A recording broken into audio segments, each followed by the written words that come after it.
Bonjour.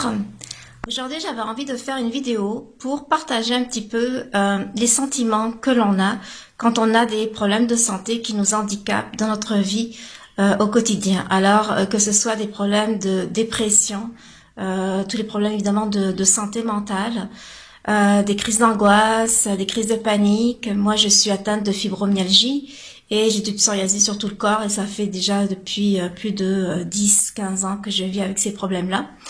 Et j'avais envie de nommer les émotions un petit peu pour défaire les préjugés que les personnes comme moi, on peut vivre à tous les jours, les jugements que les gens ont sur nous. Alors en fait, la première émotion que l'on a, ce que l'on vit au quotidien, surtout quand le diagnostic n'est pas encore posé, c'est la honte. On a honte de qui nous sommes devenus. On se sent diminué par la maladie, on ne se reconnaît plus. Et donc, on a honte d'être la personne que l'on est. On se sent extrêmement coupable de ne plus pouvoir faire ce qu'on leur faisait avant, de ne plus pouvoir s'occuper des gens que l'on aime. Moi, je me suis sentie coupable pendant des années de ne plus pouvoir prendre mes enfants, de ne plus pouvoir les porter dans les bras parce que mon dos le supportait pas. On se sent coupable de ne plus pouvoir faire le métier que l'on faisait, de ne plus pouvoir faire les activités que l'on faisait, et surtout on se sent coupable de ne plus être la personne que l'on était avant.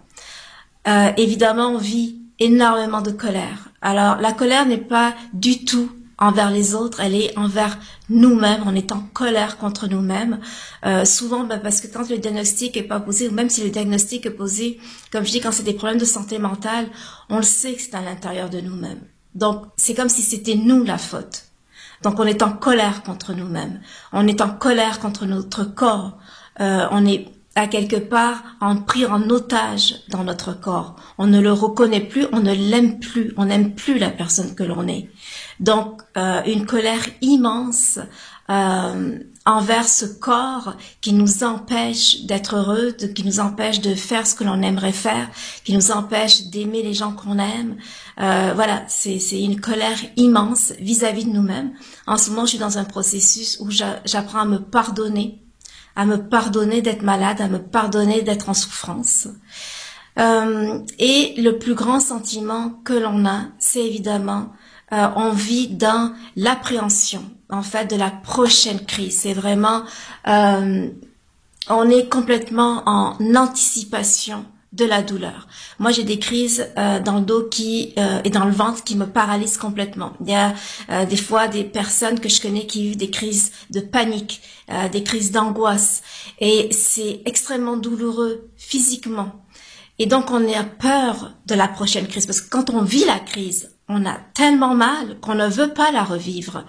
Donc, on vit constamment dans la peur de quand est-ce que la prochaine crise va arriver. Moi, ça m'est arrivé quand je conduisais avec mes enfants dans la voiture, où j'ai eu une crise où je me suis sentie paralysée, c'était horrible. J'ai eu des crises dans des centres commerciaux. Du coup, on vit tellement dans l'anticipation de la prochaine crise qu'on s'empêche de sortir, on s'empêche de vivre, on s'empêche d'aller voir des amis, on s'empêche de faire des activités, etc. Donc, c'est vraiment les sentiments que l'on vit, la honte, la culpabilité, la colère, évidemment la tristesse et l'anticipation de la douleur. Alors tout ça pour vous dire que quand on vit par exemple une dépression, on comprend bien que ces sentiments ne nous aident pas à aller mieux.